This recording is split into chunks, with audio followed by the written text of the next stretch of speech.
everyone, and welcome to the Eboys podcast. Today we are joined by YouTube's breakout creator of 2020, the multifaceted man known primarily for being hunted in Minecraft, Dream. Woo! Today we've been one of the few fortunate enough to catch him. Thank you, Will. That was a bit early. So, Dream. Welcome. There you go. Wow. Yeah, no worries. We wanted to know, first of all, have you ever seen Harry Potter? Yes, I have. Well, we have a very interesting question for you here, Dream. That's an interesting question to start with. Yeah, I used to be a big fan of Harry Potter. We should leave that question until a bit later. I think that was just a bit of an icebreaker. Yeah, at least halfway through the podcast. None of you are brave enough yet, are you? You're not brave enough to do it. For the monetization, we'll leave it for a bit later. There's a traditional questions we'll have on this podcast, mate, and it'd be lovely to hear your answer. Yeah, think about Harry Potter characters, preferably the ones that aren't human. Keep that in the back of your mind. Think about your favourites. And the attractive ones that aren't human. Right. Yes, preferably by looks. Right. And then when we get further down the podcast, just, maybe that bit of information might help you. Oh okay. My gosh. This is what the people want to know, all right? This is it. Right. Okay. So I guess we'll start then by talking about the breakout creator thing, because that was the YouTube rerun, right? You got given the breakout creator of 2020.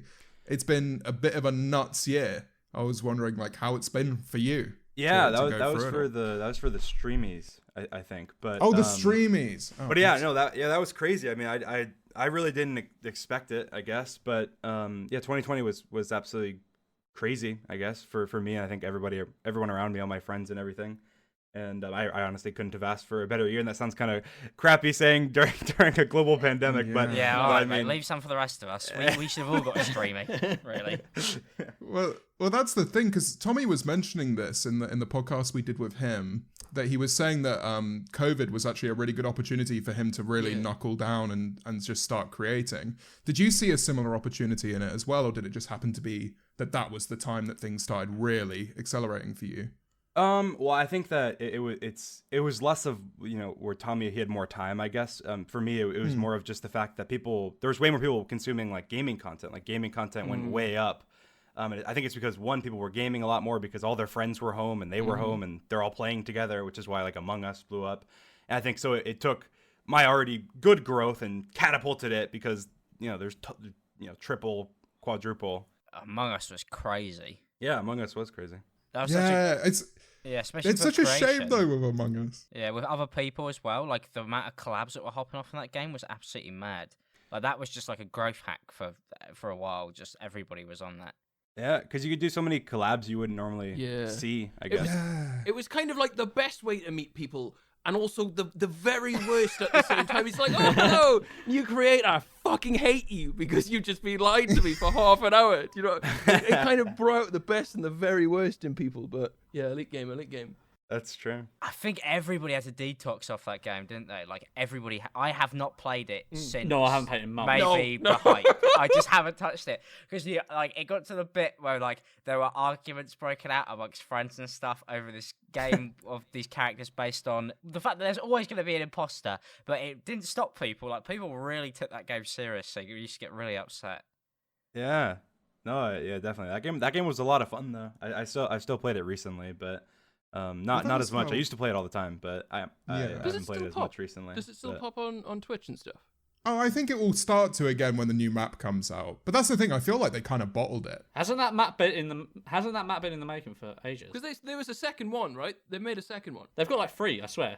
There's 3 maps, but they're thinking of a new game, right? I swear they put Among the Us second 2. I swear they were working on it. Even sussier.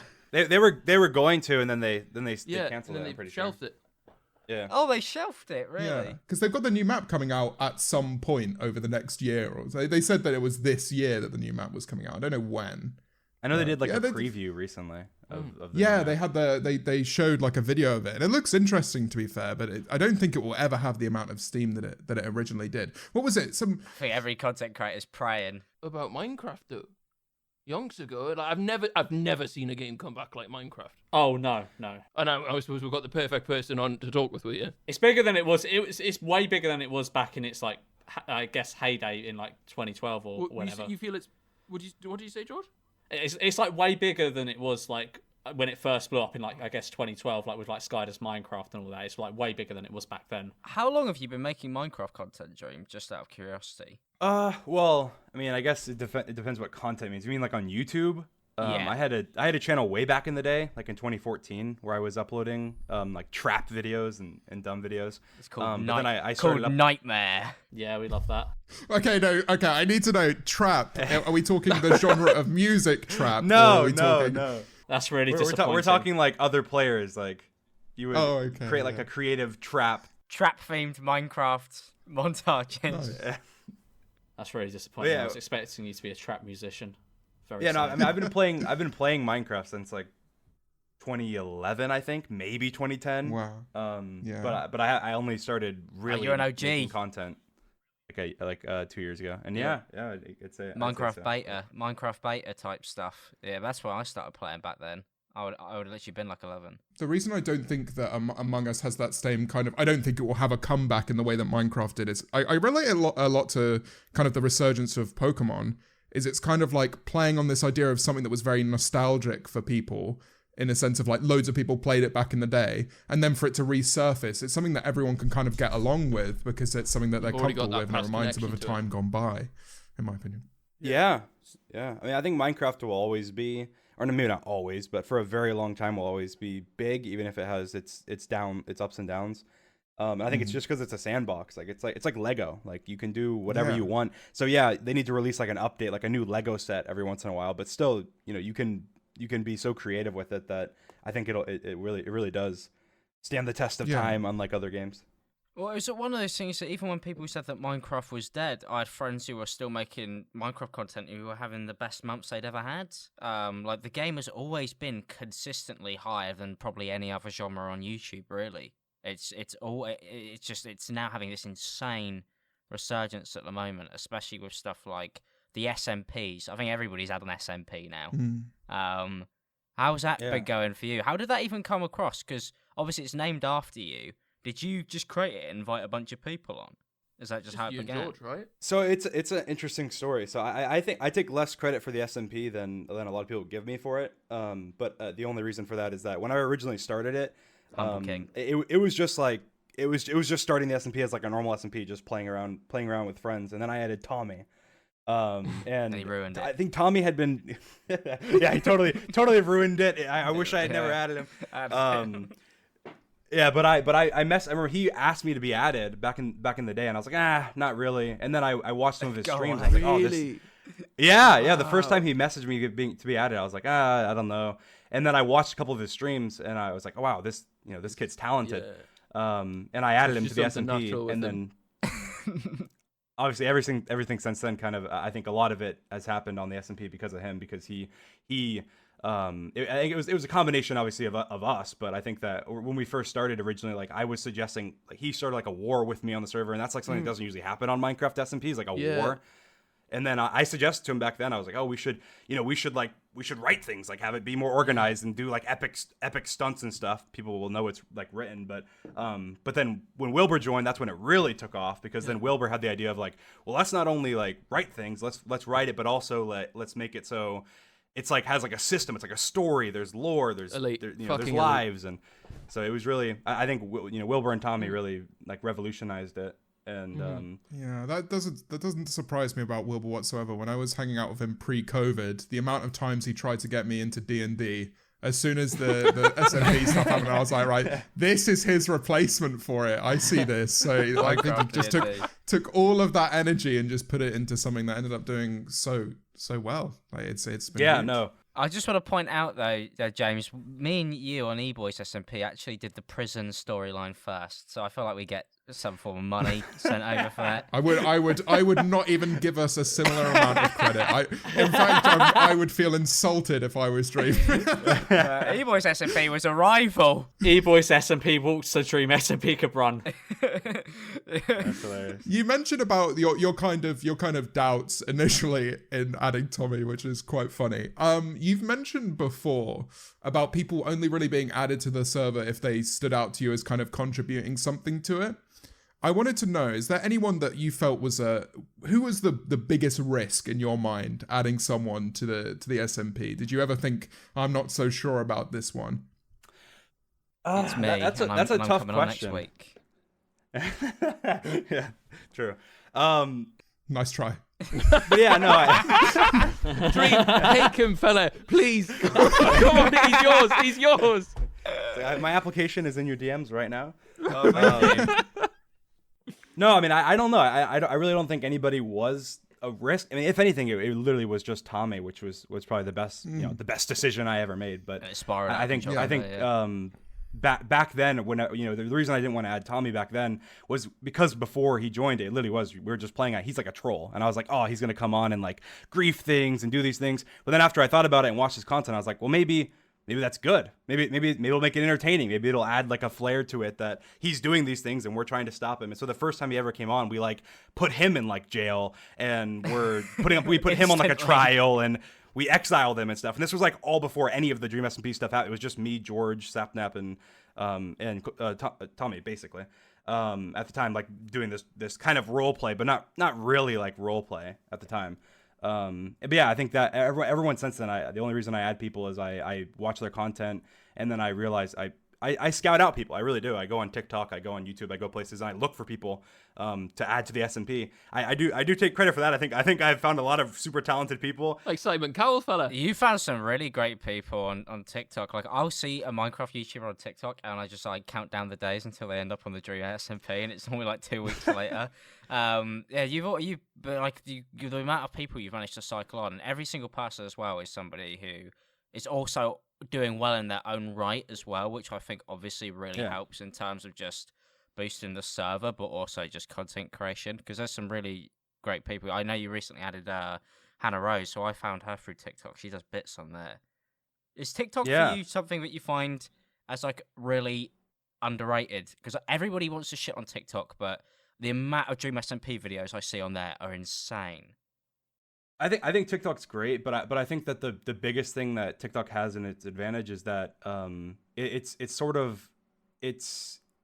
algorithm is like the best algorithm out of any of the platforms, and so anybody can, if you're talented, you're gonna get attention on TikTok. Like, I mean, pretty much like on YouTube, you can be the most talented person in the world and get 1 view on all your videos because YouTube just never picks up your content. On TikTok, it's like you could post your first video and it's a hilarious video and it gets 10 million views. Like, and it's your only video on your entire channel. Yeah, I think that's why. The other day, didn't they, James? Yeah, Cynic. Yeah, he posted. He had this really. It's a really stupid video as well. He's a brilliant guy, but he does have these strange quirks about him. And one of the things he did was he just saw a picture, like a passport photo on the floor, and he thought it would be funny if he put it in his wallet, because then if he, like, you know how people just have like pictures of like their loved ones or something like that in their wallet, he could show this picture of a random person and go, no, it's not a family member, it's just this random person I know. Oh no, not that he doesn't even know. And then as soon as that started happening, he started just finding discarded passport photos wherever he went, and now he has a collection at least over 50 just random pictures of people. Quite interesting. It's weird that he's come across that many passport photos. Like I can't name a time I've come across one passport photo on the floor. He's been nabbing them off somewhere. Absolutely.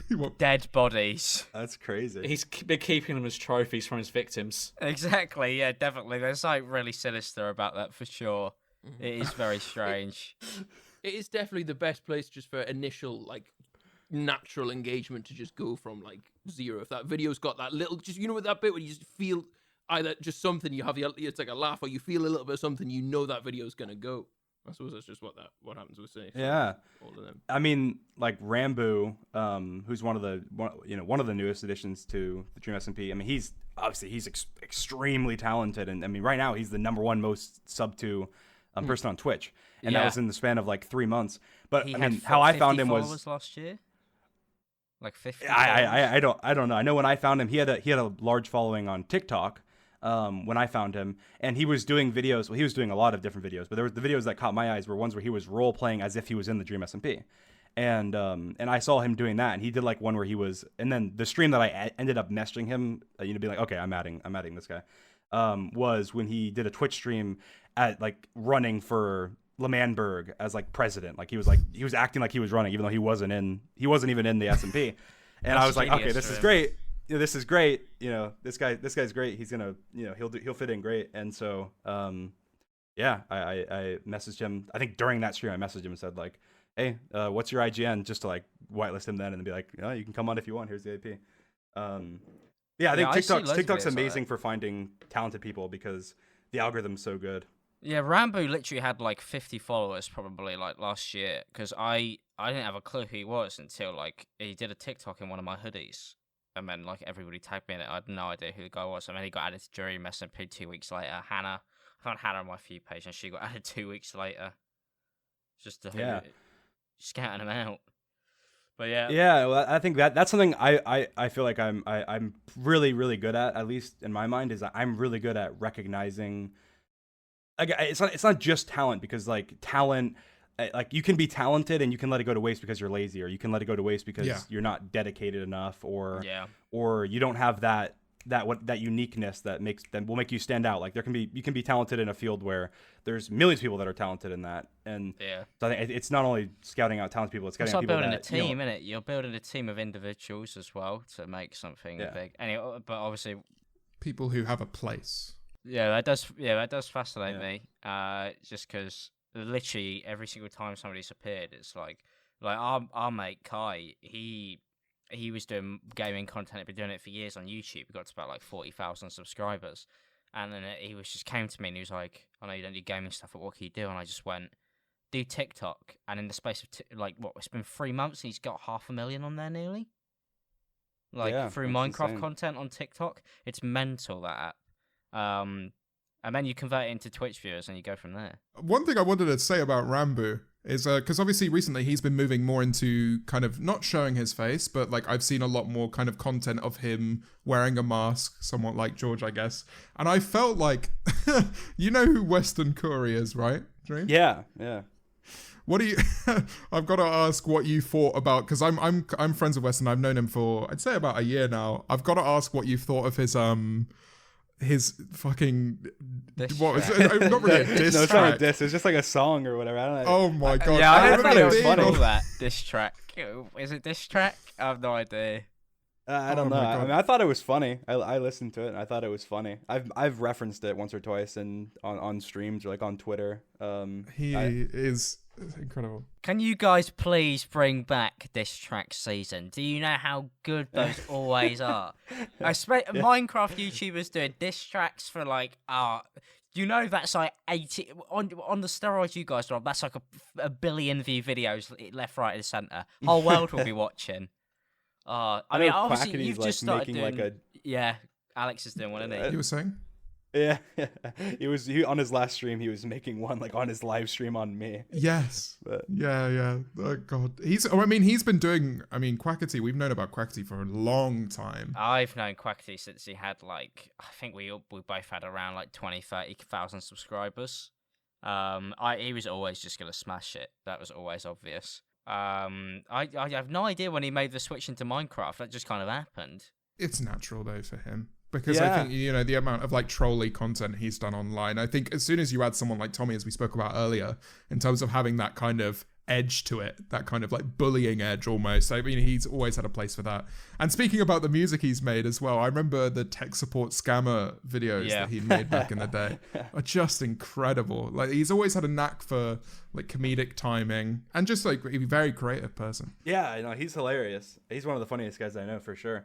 I mean, and adding him to the Dream SP, that wasn't even my idea. That was Tommy. I mean, I think Tommy and him became a little bit of friends, and he asked me, and I was like, oh yeah, because I think at that point I had been on Quackity's like Minecraft talent show with Mr. Beast, and so I knew Quackity, but it was again, I guess the funny thing is I think that Quackity and Tommy both were kind of had that same thing where it's like, I'm like, like Quackity's like, he's like vulgar and you know what I mean? Same thing with like Tommy. So I think that even then it's kind of like, do we add him? And then, it's like one of those things where both times it's just like, you add him, you're like, oh yeah, it's just perfect. Like the dynamic is so hilarious and great.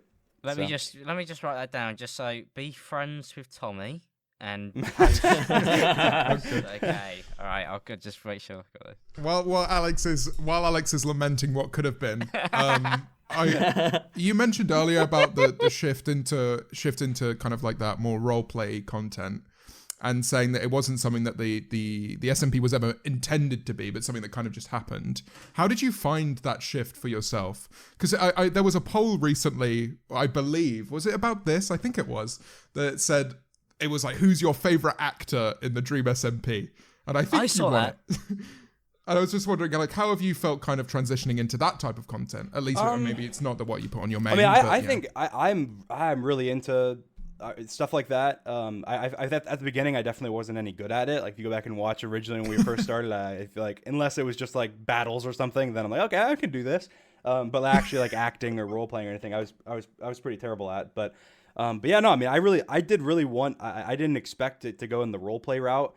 Yeah, I mean, Wilbur was the one who introduced that, and I know at the beginning he was really making it like Hamilton-esque and doing a lot of stuff with that, and I got really into it, and I know I out of everybody on the Dream SMP, I'd say probably me, Wilbur, and Tommy have spent the most time with writing up like what's gonna happen in the plot and everything.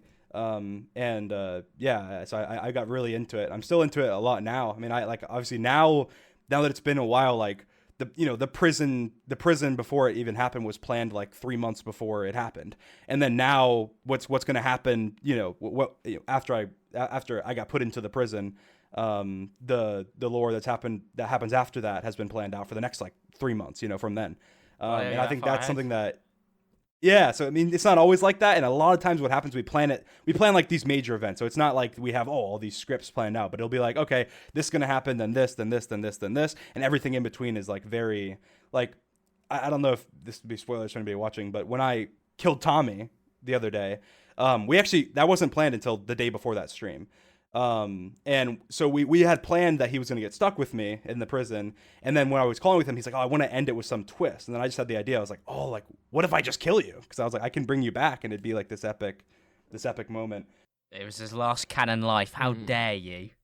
How dare you kill Tommy in it? Yeah, you got to apologise for that. Alex was in tears for days. I really You've don't. really got something to answer for there, mate. Yeah, it was inconsolable. Until he realised that there might be a space for him, at which point he really lightened At which up. point he lightened up, started writing his CV. Will, you wanted to ask something, Will, I think, because I think you cut out. Oh. Okay. Was there a specific event that was the one where you went, oh, Jesus Christ, it's never been like this before? I suppose L'Manberg was huge when that blew up. Well, L'Manberg wasn't, like most of the beginning of L'Manberg, like it was super role play, but it was with less of like the planning aspect. Like we did betrayals and stuff, and that was like genuinely like, just genuinely like I had planned it, but like the people didn't know that we're being betrayed or whatever. That's horrible. Is that Eric's betrayal, you mean? Yeah, that was Eric's betrayal. And the funny thing is, I remember I called Eric and I was like, I have this epic idea. Please tell me. I was like, even if it's just for content's sake, just please tell me you'll come on board with it. And it was like, oh, you'd lead them to this room and it's like a death chamber. And we all pop out of the walls and we ambush them. And he's like, yeah, I'll do it. And then he had that epic line, where he was like, it was never meant to be or whatever. Like, obviously that wasn't. And his voice as well is just perfect for it. Just how like deep and but I think that the first kind of thing that was, I think the first thing that was planned ever probably was the very first time L'Manberg was blown up, which was before even the Wilbur one. It wasn't really planned, but they knew it was going to happen. And that was the first time where we were like, okay, well, it makes it easier because we can make sure things go in a good content, in a good way with the content. And so originally we started with doing options where it was like, okay, well, we'll do, we this, if you guys win the war, we'll do, this will happen. And if we win the war, then this will happen. And so that was how we kind of started. And then we slowly transitioned. So it wasn't really like one day we just woke up and we're like, oh, we're planning everything. It was just kind of like, it's still relatively over time. That's cool. Sorry? So it could have gone either way, really. Yeah, at the beginning, for sure. Is it quite hard coordinating like all these people? Because there's quite a lot of people involved in the SMP, and there's like, obviously you're like, okay, this is what's going to happen if this happens, and this is what's going to happen if this happens. Is it quite hard getting everyone to like basically do as you say? Well, I think that's also the thing with the SMP and adding people is just like it's just a trust factor. Like obviously, I feel like I wouldn't add anybody that that's gonna do selfish things or things that, because there are some people you could. Where it's like, when you're doing it live and it's going through, and you ever had a moment where you're like, shit, that hasn't gone to plan, just something off the cuff, or that you've had to run with, or has it all kind of been pretty much smooth sailing up until now? Oh no, all the time. I mean, there's so many things that happen where it's like, okay, that changes this or something. There was one time where we laughed it off and people were calling it like a blooper, and I was calling it like a blooper, where I was like, it was when Tommy was in exile, and I tried to blow him up with TNT, and I blew myself up, and he lived, and I was like, okay, well that didn't work, and so and there's also, Tommy just get struck by lightning at one point when he's just like lamenting over something, and then just lightning comes and strikes him. Yeah, it's a funny story actually. So I don't think anyone knows this, but I summoned that lightning. I used the command to summon the lightning, but you got out for it. I thought it was funny. I was watching a stream. He's giving some speech or something. I was like, oh, there's like a thunderstorm going on. This would be the funniest thing ever. I'll summon this lightning bolt. But he got struck twice. He got struck twice. I did not do the second one. Unbelievable. I did not do the second one. I did the first one. That's so funny. You have so much power. You could just literally fuck with anybody on their stream at any point. Well, I just thought it'd be funny for the lore. Like, he's giving some epic speech, and then he gets killed by lightning, like in the middle of his speech. I'm like, oh, that's great.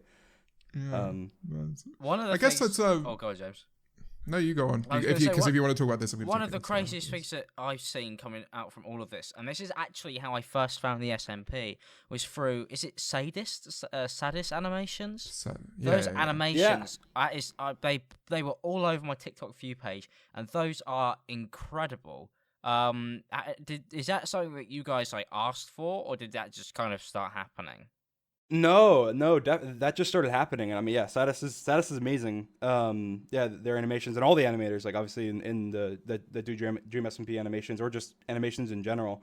And I think that the reason there's so much fan content like that is because we just, we've at least I won't speak for anyone else, but for me and like the Dream Team, like me, George Sapnet, but we don't take down any videos, we don't take down compilations, we don't do any of that. So that fan content really thrives, and people, make lots of stuff with it. And I think the animators, like with the Dream SMP, it's obviously more of a thing where it'd be so cool if it was in like an animation. And so I think that's just that we didn't ask for it, they did it, and it's amazing. I mean, all the animators.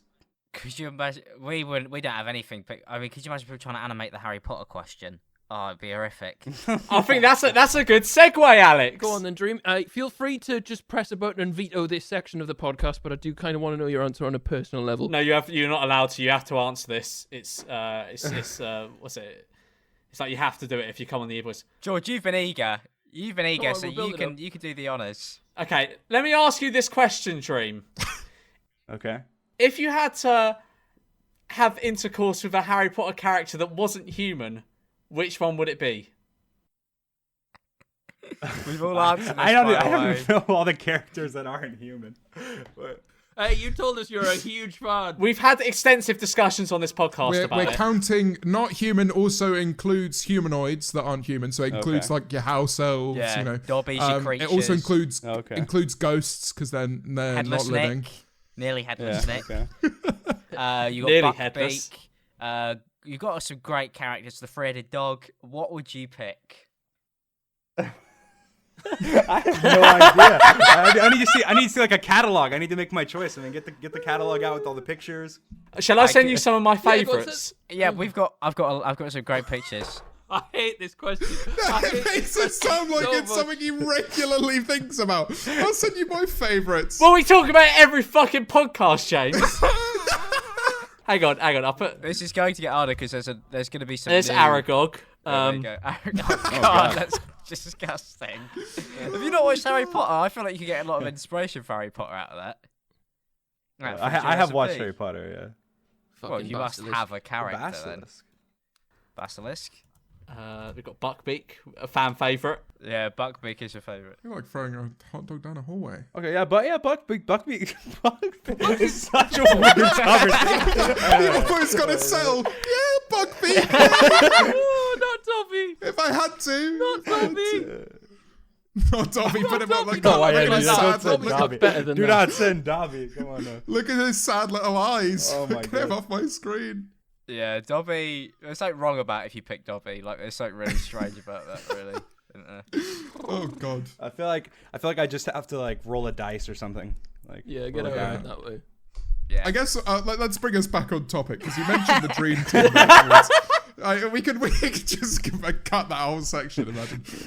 Right. So you mentioned the dream team. So I guess let's go on to that and talk about George, Sapnap, and Bad Boy Halo. How did you meet those guys? Because it was definitely before at least I saw your content. By that point, it was already pretty much established that this is a group of people that you made content with. What was it? Yeah. So at what point did you meet each of those guys? Sapnap, I met I think in 2011, maybe 11? 2012. I met him. I was playing on like a Minecraft Hunger Games server, and I put in the chat type 123 for Skype team, and I typed 123, and that's how we met. Really? That was fucking back in hell. He could have been like a 2012. 50-year-old man. maybe, but he wasn't. Well, he saw Good Dream. We've not seen his face. That's true. That's true. Are That's you a true. 50-year-old man? Or George. Yeah, George is 50. Our George. George has a kid. Well, he's almost 50. Yeah. Well, our George, Oh, okay. I was talking about Dream Team George. We know you've got your one, but we've got our one. I'm looking good for 50.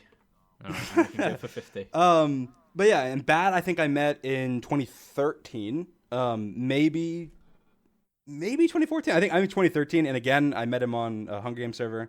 And it was the same one. He was actually an admin on that server and a YouTuber. And I don't remember exactly how we became friends, but is it Sorry? Hypixel? Was it Hypixel? no, it was MCPVP. It was okay. server way back in the day. And then George is I actually met the most recently. I think it was 2015. Still years ago. That's crazy. Yeah, and I met him. There's two separate times I met him, but I technically met him before we actually became friends. And I was looking to have a prison server made, and obviously I didn't know how to code at the time. And so I was like looking for a developer, and he knew how to code, and he was a developer. And so I was on some like service to find developers, and he's the one who responded to my post saying like, "Oh, I'd be down to develop it." And then I think at that time I was like, screw it, I'll just learn myself. And so I decided to learn myself, and I learned myself. And then later on, he became a developer on a server that I was a developer on, and that's how we met.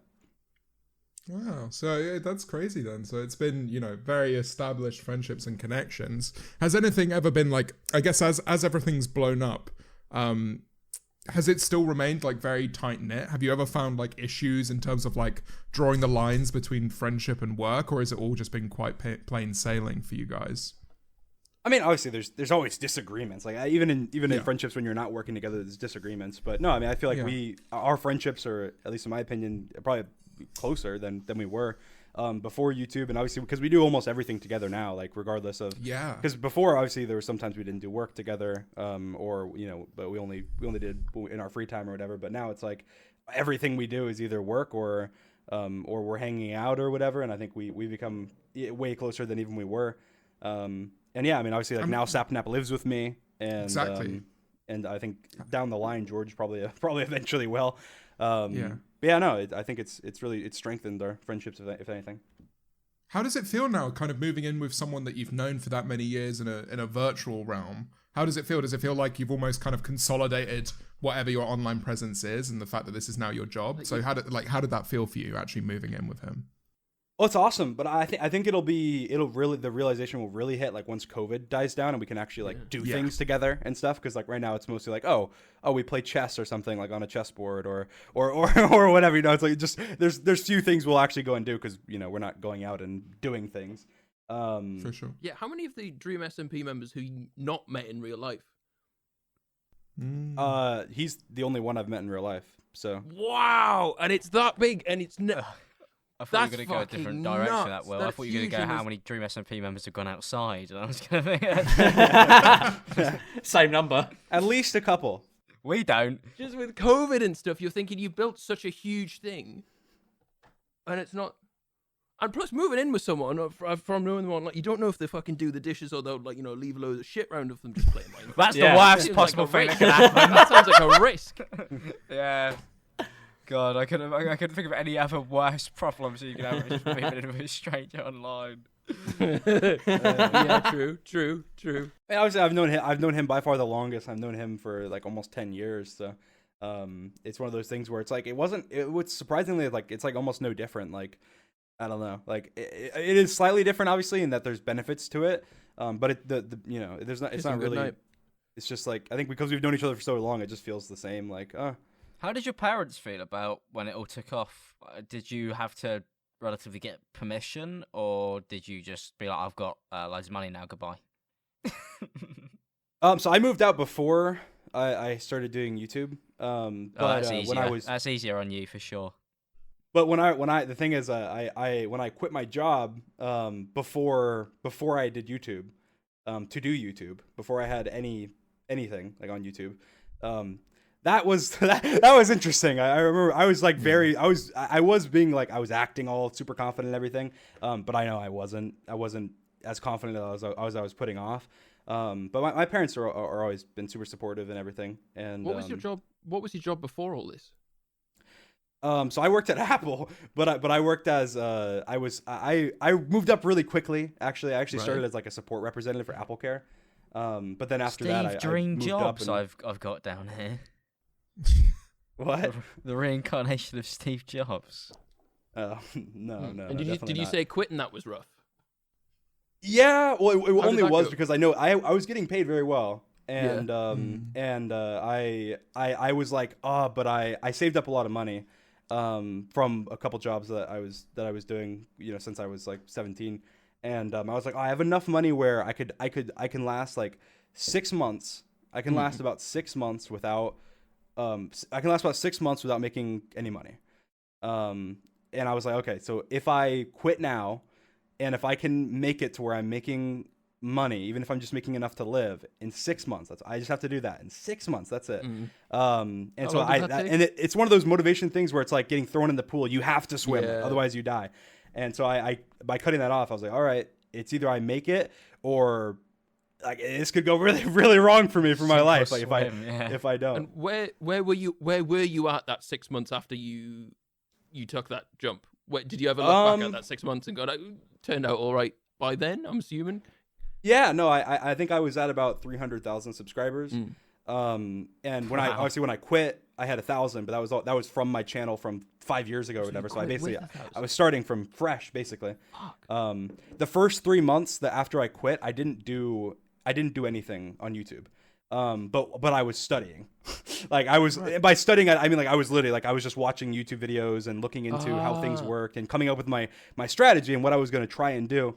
And I was also doing a lot of Minecraft related stuff, and I was also trying to establish more of like a developer role on the Minecraft server that I was developing for. That way, I had a fallback or more of a fallback, where at least I could in the same type of space where I wanted to work. And so the first 3 months I didn't. So in the 3 months, and I remember I've said this before, I think in a couple of places, but YouTube, they have to send you like a verification of like your address, and it got lost in the mail a couple times. And because I started so late, by the 6 months, I was like, I literally had no money in my bank account, and YouTube hadn't paid me yet because I didn't verify my address, so they couldn't pay me. And I was sitting there like, I remember I went to Bad Boy Halo and I messaged him and I was like, hey dude, like I can see the pending balance. Like I will pay you back. Like, can you loan me money to, make rent, if I need it. But luckily, like I got the thing like a couple days later and verified my address. But a bloody AdSense pay slip. If we go to that moment then when you actually like started gaining traction, was that around the time that PewDiePie was doing his Minecraft server? And I guess because we spoke earlier about the resurgence, I think the first video of yours that I've seen, at least the earliest video, is when you tried to replicate his server, right? Was that? Well, yeah. So his seed for his Minecraft world. Yeah. So that was the first video that really got decent traction back then was when I did a video on how potentially how potentially his seed could be found because he hadn't given it out yet. And back then, I remember I was trying to come up with like a viral idea. It wasn't my first video. My first video was like a cursed Minecraft video that blew up later. It actually blew up way more than the PewDiePie ones did. Wait, is that the one like what? Is that the one about like what Minecraft Let's Plays are like? Or is that No, one that came was out? way later. It was when I sorry, like yeah. I'm like doing everything wrong. Like I'm mining stone with like a shovel. yeah, I kill my yeah, dog I've when I seen like that. walk in my house. Like it's just like a bunch of random stuff that I came And up the with. door is like two kind of like things Trap on the door that you have to doors, yeah. squidge through. Yeah, yeah. I've Yeah, seen and that one blew up like after the PewDiePie one. Like maybe a couple weeks later, that one got huge traction. Like blew up like 10 times more than the PewDiePie video did. But yeah, I know that was wait, what hang on. originally gave me the Was the that boost. the because I went on your channel? That's the first video on there, right? Was that the first you uploaded, or was there more before that? No, that was the first. That was the first one Fuck. that I uploaded. Fucking Yeah. hell. Jesus. And that's gone. That's Fuck it. You must have done some good research, like. Yeah, When you no, I sell- mean, when you sell in the book. originally, the funny thing is the first thing I was looking into is like, okay, the hardest thing ever is getting like that first couple thousand subscribers, that first couple thousand viewers. And I know YouTube's algorithm just wasn't built for that. And so my thing was like, oh, I'll use Reddit. That's why my first video where it was cursed Minecraft, I posted it on like oddly infuriating or something like that, or like mildly infuriating, where it's like I just did like I edited it down. It's like a little compilation, then I linked it in the comments. And that was originally my plan, was like, oh, I'll post videos that can go viral or at least get traction on other websites that have better. I'm sure if TikTok existed back then, I would have been doing Yeah, TikTok. yeah. I'm sure. Well, I mean, it did exist, but if it was as popular as it is now back then. That was in like the period where no one really knew whether it was cringe or it was like good. yeah. You'd enjoy it on the sly, right? You just enjoy it, but not tell anyone about it. You just wouldn't really. Yeah, it still had that like musically like reputation Yes. where people. Yeah, that's crazy. Reddit is a big thing for managing to get videos like that going viral. I know a lot of people who study Reddit. It's how I got my start. Yeah, It's how I got like my first like 30k. Is it? slash montage parodies. Yeah. Montage Parody subreddit. I used to be on that. It's funny, they love it when you get loads of external views, don't they? And then they're like, Yeah. oh, then we'll go think so. everywhere. Yeah, because the algorithm at one point really liked that. It's also like if you want to find a group of people, if you're looking for 20,000 people instantly who are interested in even the most minuscule thing, you can find a subreddit for it. And either And interested in it heavily. yeah, depending on the way that, like, obviously if you go on there and you just post your videos, they'll hate you. But if you do it in a smart way and you build yourself Yeah, up, exactly. then people will learn to love you. So that's pretty good for other people who want to get involved. That and TikTok. TikTok is crazy at the moment for stuff like that. Yeah, TikTok's taking a lot of that Reddit. But Reddit would be better for more niche channels that don't have as broad of a audience. I guess, than TikTok, What is your plan for the future? Because every time you do a speed manhunt video, it's always got the word finale in it, and I never know which one's the last one. I never know when it's going to end. I don't know what's happening. What's the plan with your channel, I suppose, going into the future? Well, so for the manhunts, like the manhunts, usually they're in a series, and so the reason you're seeing finale is it's a best of 5 series, and so it's just who wins more out of the 5. So if you win 3, then you win, and so that's why. Finale is just kind of clickbait, I guess, but it's like it always goes. The first one is just the normal one. The second one is the rematch to that one, and then the next one is the finale to that first 3 parts, and then the next one is the rematch of the finale, and then the grand finale if there needs to be a grand finale. And so far, obviously, in the 2 series we did with 3 hunters and 4 hunters, then there is. But yeah, I don't know. I always plan on mixing things up and just doing just going wherever my audience takes me and whatever they want to see. I really enjoy I really enjoy being creative and making creative things, and I always plan on, every time I kind of phase something out of my channel, I kind of put it somewhere else. Usually, like, okay, I phased out, like I don't do as many like Minecraft butts now, and so now those a lot of times go on other channels of mine, or I do them with my friends on their channels, or whatever. But I could see, I think Manhunt will probably last a while. But even if it doesn't, there'll always be that next thing. I don't know what it is now, but SMP stuff on no, mine? I've No, never you don't, do you? I've never posted an SMP video, or I've never posted an SMP video on any of my That's channels. So. crazy. Well, you kind of find that most of the people on the SMP, they rarely upload highlight clips of the SMP unless it is something really monumentous. And then you've got Techno who streams it, and those VODs stay up on his main. But yeah, I've always found it quite interesting that it's just like, it almost feels like the Dream SMP to a lot of the people on it is a side thing, almost, But it was something so incredible that it kind of keeps people, keeps the cogs churning. Yeah, well, I think a lot of them.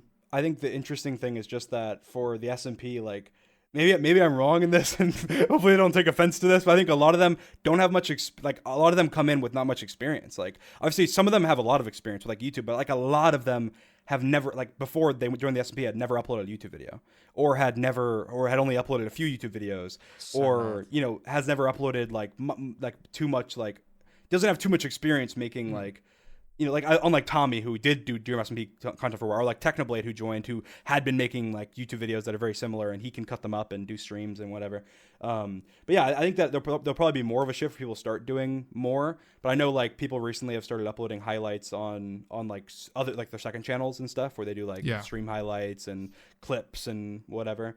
But yeah, no, I don't know why that is. I don't have much of an answer other than it's just like, I guess it's just, I think it could literally just be that, it's very cool to just have it be on like a live format where you show up and watch it. Well, that means that people have to watch. They can't miss it, which I think really contributes to the numbers that people will receive when they stream on it, because they feel like everything they watch live is something that they'll you will only have really one chance to be a part of. Yeah, it's that I was there thing, right?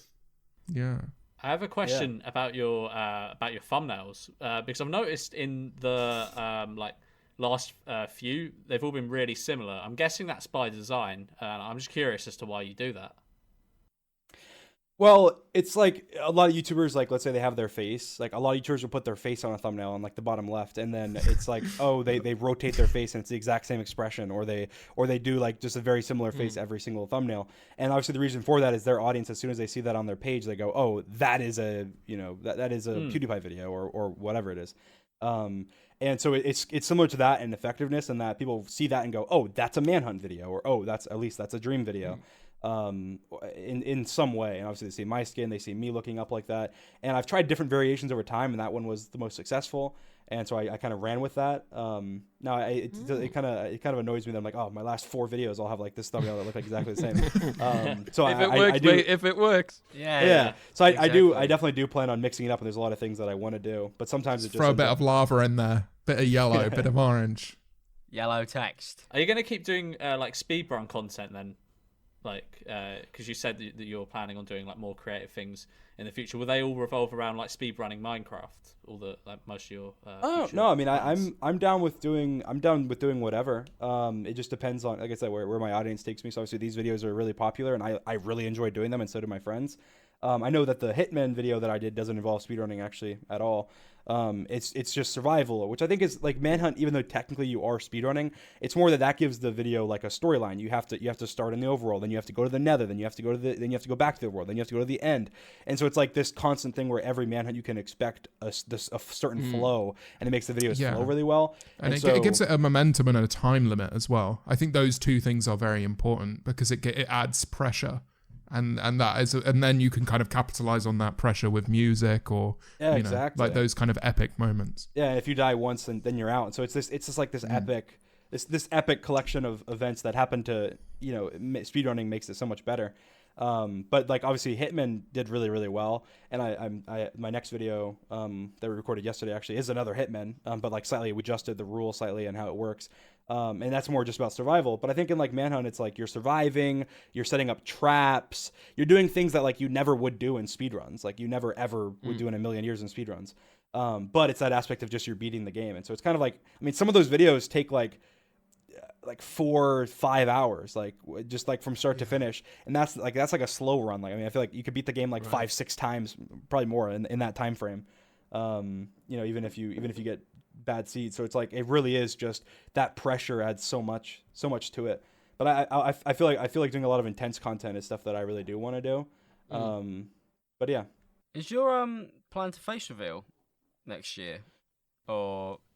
Yeah, I'm really interested. After COVID, I definitely plan on it. I just think there's so many opportunities that like I want to be able to do that I can't do right now anyway. So it's like, it's kind of cool. I mean, it's kind of cool, faceless, whatever.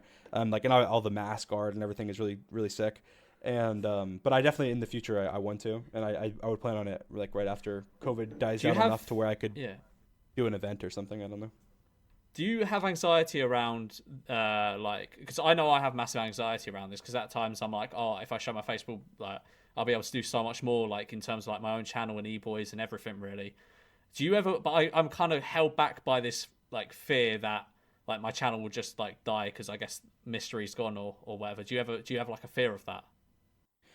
No. But I think it's just because I feel like I'm confident in myself that I can do so many other things that, I mean, obviously, like, for my videos, like, it's a little bit different because I don't show anything in any of my videos. It's like one of those things where it's so unrelated. Like, I don't think anybody's watching Manhunt and going, oh man, he's ugly. I'm not gonna watch this Manhunt video or whatever. Yeah. Like, it's not one of those things. But I think there's so much that I can do after that, even just with like TikTok. Like, I find myself like, oh, I have a banger TikTok idea, and then I'll go to George. But and be you like, nailed the right. here's this idea, I can't do it. Whatever. Like, and it's one of those things. Where Stood in front of a mirror, just doing woes all day, wishing it could be you. God, I wish I could bust it down, but this face mirror is really getting in the way.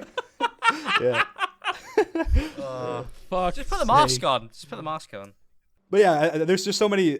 I think that the potential negatives really are outweighed by all the different positives, and like even just collaborations, like even Jimmy, Mr. Beast has invited me to be in videos and stuff, and it's like I don't want to until I really do want to, but I can't, and so I'm sure that just there's so many opportunities that open up once you do. You got any ideas of how you're gonna do it? Like any in the back of your head, you're starting to plan now, or is it just something where you like we'll come to it when we come to it? Well, like a fucking WWE wrestler. Yeah. I've always thought like I think it'd be really sick to do it at some event, like even if it wasn't like my event, but if it was just some event, it would be sick. The lights go down and it's just like your like the green avatar face on the thing. That burst out. Mate, I'm with you. Make sure you can monetize it.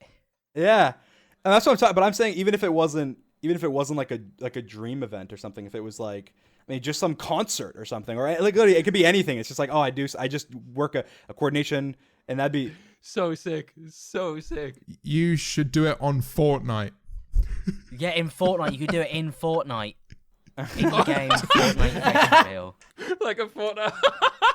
Oh, don't take credit for that. Don't think I just said that and you repeated it. Fortnite has like their checkbooks out right now. They're like, all right, now we're talking. You should just update your Minecraft skin to a really pixelated version of your face. Oh my God. Every week, just a little bit more fidelity as it goes along. Couple more pixels. Yeah, recreate your face. You know how people like recreate big photos Yes. of things using Minecraft blocks? You just like Oh turn my god, around that would and- actually be an elite. That'd be elite. You should build pixel art of your face in Minecraft for your face reveal. Just have 3 different ones, and they've got to pick which one the real one is.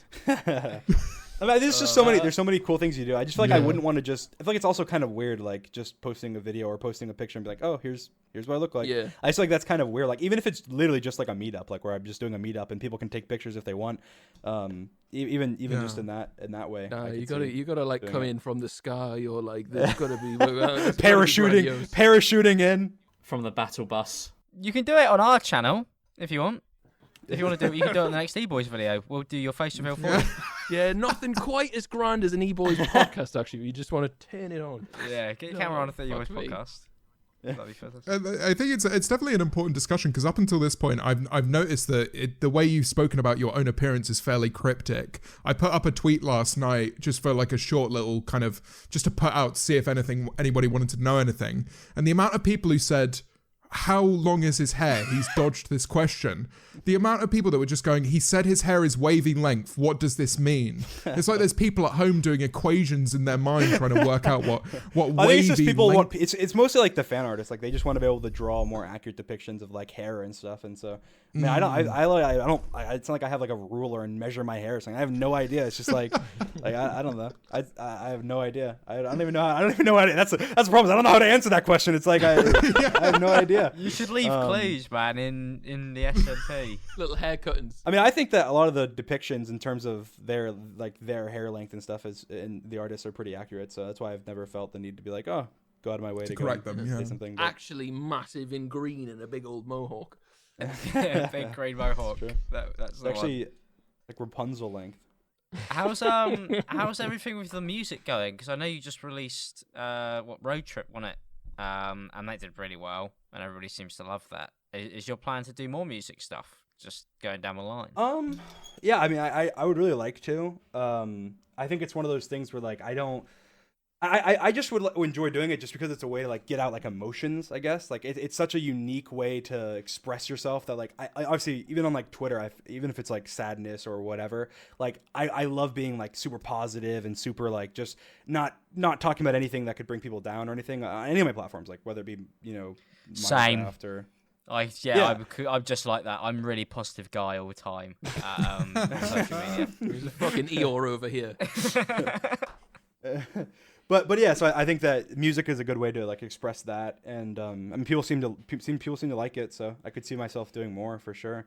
How did that happen? Did you reach out to the producer, or did they come to you and go, "Please, we really want to feature in a song"? How did that work?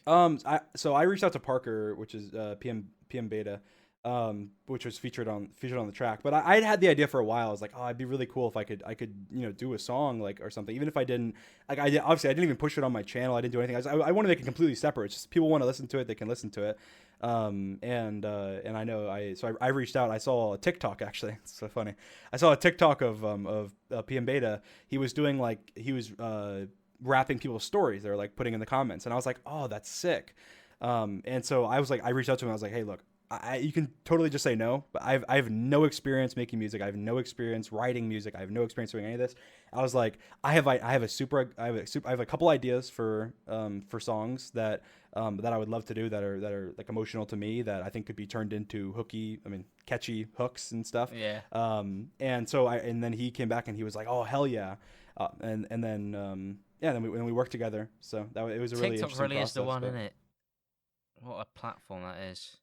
I think it's so good to find like just talented people, like especially if you're good at recognizing that. And like he's, in my opinion, he's probably gonna blow up in the future. I mean, he's extremely talented. So yeah, this is a great like initial platform for him as well. I guess not initial, but like a great boost for him. Like doing that song has been fantastic.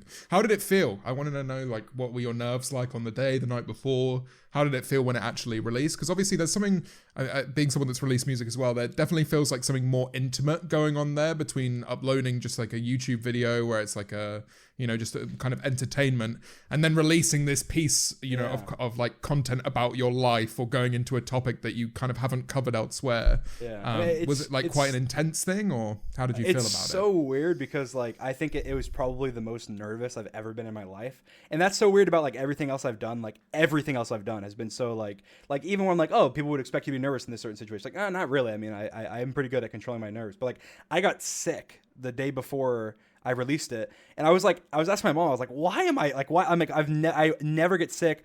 And then she's like, it's probably stress. Like, it's probably stress because you're like, I was like, I didn't even leave my house. I didn't do anything. Like, there's no way I got like sick. And she's like, well, you probably, it's just your body when it's stressed, it has trouble, handling bacteria and stuff. And so I was like super sick. It was literally the day before the day before the release.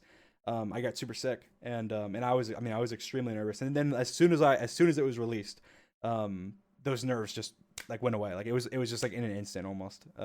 There's nothing like it. I've got a question similar to that. So like going off on that in a similar way. When it comes to, because I was going to ask this before, but then we went on to another topic. But when it comes to your face reveal, surely you're going to be like shitting it when. Like it comes to the point, like just your hands hovering over the public button, like I don't think so. I don't think so. I mean, I think it's because it's one of those things that like I feel like I blew up so quickly that it was kind of one of those things where it wasn't like I mean, if I had blown up much lower, I very well may have just done like a face reveal, like at the beginning, like because I kind of blew up like around when COVID was starting, like and so it's one of those things where it's more out of like. It's less of like I have super good reasons to not do one versus like it's just like not the right time. It's just not convenient. It's more like, that you started making Minecraft videos, so obviously you didn't show your face. It wasn't exactly. out of I'm making Minecraft videos because I don't want to show my face. It's just not actually but not attached, I suppose. So that's crazy. So it's less like So it's a little less, go from like nerve wracking. Sorry, but you're gonna go from like just normal guy to like pretty big celebrity overnight. Like that's I mean the biggest thing that I will say jumping is in the deep end. Yeah, I'd say the biggest thing is be like, scared. privacy wise. Be scared now, Dream. You've got no choice. Your life is over. Your life's going to be over when you do it.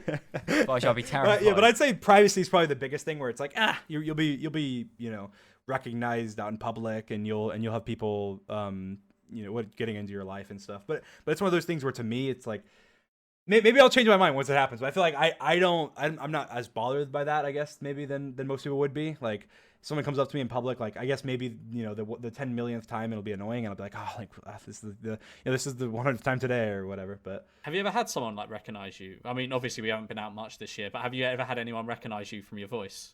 I think I've had one person, but I'm not 100% sure. It's just they asked me if I was a YouTuber. Go on, tell us a story. I'm not gonna tell the story just in case it was somebody. Just in case they're an Eboys fan and they're watching this right now.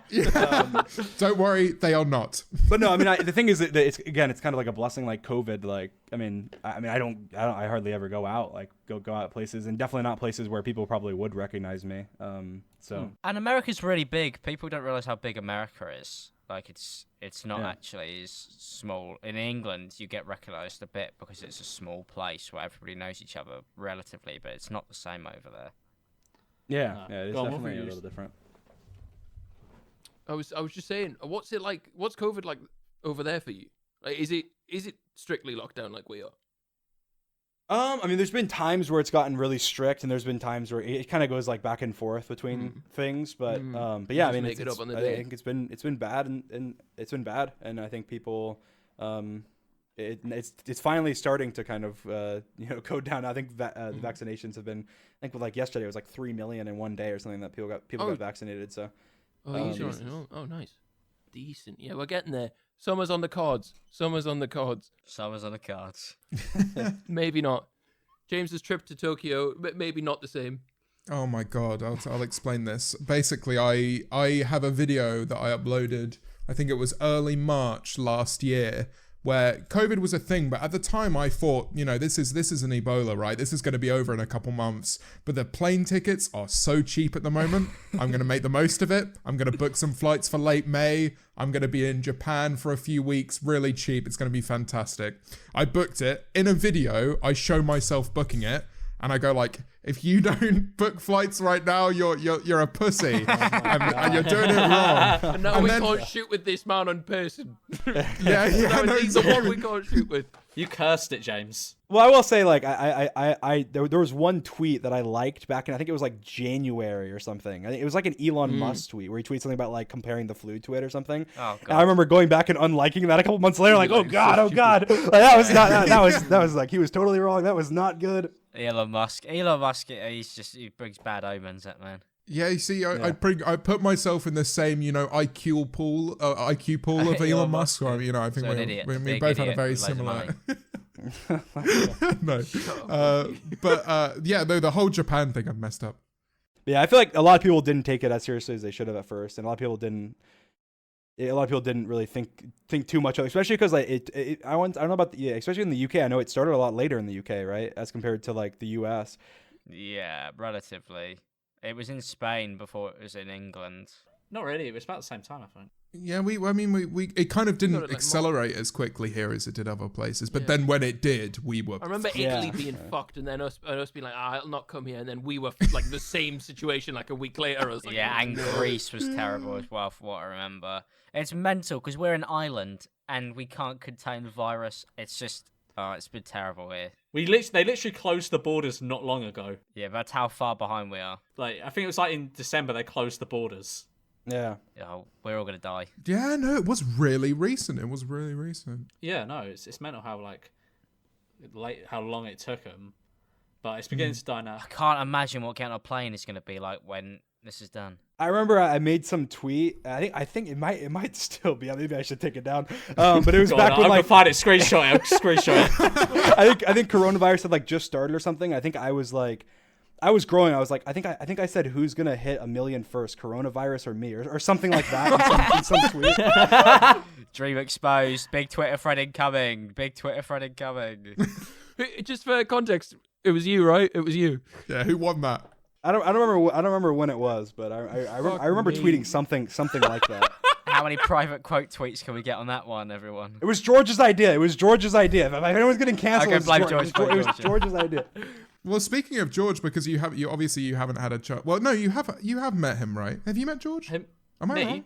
George, No, not Dream. you, mate. I think you know. No, I haven't met George. No. Oh, well, the one. Okay. We did some fake like prank back in a while ago where like me, Wilbur, this and a- him acted like we met Yeah, up. no, that's what I'm Brighton mixing vlog. it up Yeah. with. Wilbur and him met. Yeah. Wilbur and George met. Yeah. Well, that must be something that I mean, I bet there are like hundreds of thousands of people who can't wait for you guys to meet. But I mean, Oh, yeah. yourself, it must be pretty incredible for you guys when you actually have that opportunity. Yeah, same with us actually. There's a lot of people can't wait for us to meet up and do a fucking video. So maybe it goes both ways. We could share that. So Yeah, no, I definitely as soon as everything's my one worry is like it's gonna get to the point like where it's just good enough. People are excited to be able to go out and do things, and it's like they jump the gun and go out too early, and then it just like shoots up again. It's like, oh, we got another 6 months where we're all screwed. that's how I feel. Yeah. All of our social skills are gonna be in the fucking bin. Like we're gonna get out and like, oh yeah, like back to fucking seeing a bunch of people, the pub, and it's just a big group of people. I'm gonna how the fuck do I talk to people still? Well, you remember what I was like when I first came out of lockdown. I just remember I remember standing really awkwardly in Will's kitchen, go like, "What do I do here? What do I say?" There's a silence going on, and I feel like I need to fill it. And I just like, oh god, I felt. A few pints will sort it, and then we'll be fine. Yeah, A few pints. Bloody hell. Oh, it's going to be a global drinking problem if there isn't already. It's going to be horrific. I guess there's something I really want to ask because it's something that my girlfriend brought up at one point, and we mentioned PewDiePie earlier in the podcast. And there is definitely a similarity between someone that used to make content with PewDiePie, a guy called Cry, who obviously isn't around anymore for certain reasons. But I've definitely drawn comparisons between, your kind of your brand and his. Was he a big inspiration for you back in the day? Because I watched this bloody Traplan's content that him and PewDiePie did. And my God, I loved it back in the day. I did not. So two things. One, like the drawings with the mask. I didn't come up with that. That was actually fans. Like fans did that. Oh, really? So I never anywhere ever did anything with like a mask or anything. That was totally just fan artists that made that. And I didn't even know who Cry was, if I'm being honest, until people were comparing me to him and saying like, "Oh, did you mean?" It was before actually any of the stuff happened with him, but they were saying like, "Oh, did you whatever?" And I was like, "No, I didn't." And I think he actually DM'd me back then and said something about it, like, "Oh, I saw people, whatever, your content's good," or I don't even remember exactly what it was, but no, I didn't. I did not make the mask. I honestly didn't know who he was until that. But There's some artist out there who's got a big settlement coming in at some point. Okay, that's interesting. I just thought I'd ask because that's the one thing I was like, wow, it is really something. That's really cool though. That's one of the things that I really admire about the Dream SMP. It's the first thing I noticed about it because we used to talk about it obviously when we were doing our Minecraft stuff, didn't we, James? And I used to always say that like the fan base is such an integral part of the whole system. Like, you don't even need to clip up your own content because they will do it for you, and they will get 400, 500,000 likes on a video. The amount of my YouTube recommended page, if I open up YouTube, it's just individual clips from like Megan784 that have like 3 million views about the SMP, and that's really cool. It's really cool that there's like this the crazy big thing kind of is, system. And I know like I got so many YouTubers. Or so many people, I'm not going to name any names, but so many people came to me and were like, "Oh, you claim these. Like, you should go and claim these. Like, just go and go like that. They're, that's your content. Like, claim these." And like, that's fair. Like, obviously it's fair. Anybody can do that. But I look at it, it's like, well, technically they're making me more money than if I claim it, then people are going to do it less. And by not claiming it, they're promoting my, like, I bet you so many people, I'd reckon to say like maybe half of my audience found me through like TikToks from fans. That's how I found you. Yeah, TikToks from fans, YouTube videos from fans, compilation videos from fans, or Instagram posts from fans, Twitter posts from fans, whatever, just literally anything from fans. And that's probably, I'd say maybe even half of people who found me. Yeah, I found one of your Manhunt videos on my For You page, and then I was like, oh, I'll check out your videos on YouTube, and I saw that you followed me on Instagram, and that's how I found you. Literally just through some random person just reposted a TikTok that probably had like 100,000 likes.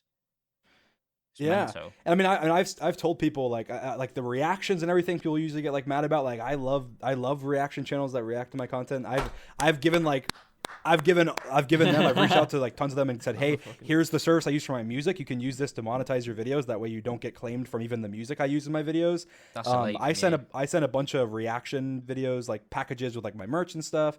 And I generally like I'm perfectly fine with people monetizing that. It's like that's a way to give back to the community as well. Like if you're dedicated enough to cut stuff together, as long as you're actually making it different than just like taking my live stream and uploading it or something, then it's like good for you, and it's helping me, and obviously you and the community gets to see stuff in different creative ways. So you're kind of like the way that dynamic between the people who watch your videos and the people who interact with your content has developed. Does it ever come across as quite intense to you, or is it something that you're quite comfortable with? Because I know there's been definitely times where, I mean, for the first time that people were really starting to talk about wanting you on the Eboys podcast is when I remember the amount of times I got tagged in this screenshot from one of your streams where I think you're showing your YouTube recommended, and it was like half watched the Tommy Innit podcast, right? And the amount of people that tagged me in that photo on Twitter, it was really intense, because it was like, this was just like one little, it's almost like people like sit through your streams and analyze them frame by frame. I found it like really intense. Is that something that you're comfortable with, or? Well, yeah. I mean, I think that it doesn't. It's one of those things where like even before, there was a photo that I posted before of like my cat, and I like blacked out my cat's eye because there was like reflection or whatever. And that's like, it's one of those things where it's like, I know that I know you guys are gonna zoom in on that and zoom in on the eye and analyze and be like, okay, this is. Here's his address from the cat's eye, like whatever. And so to me, it's like, but it genuinely does not bother me. And I think I've said that even about that. It's like, I just know that that's a reality. Like when you have, even 1 million people, 40 million people, 100,000 people watching your content, even if it's just one person that notices something and then decides to zoom in or just has curiosity, like that's just normal. It's just normal. So none of that stuff bothers me. It's something that I realize and I try and get around. It's like, if it ends up, sometimes I'll get annoyed at something like, I'm annoyed that this person did this. But like, usually my annoyance is this: I'm annoyed they did this. Why didn't I see this coming? Like that's my reaction, is not, this person, that's a good mentality. Because a lot of time also it's like, it could be a kid, or it could be somebody who, who meant well or just didn't know any better to, invade your privacy or something in some way. And it's like, there are obvious boundaries, obviously.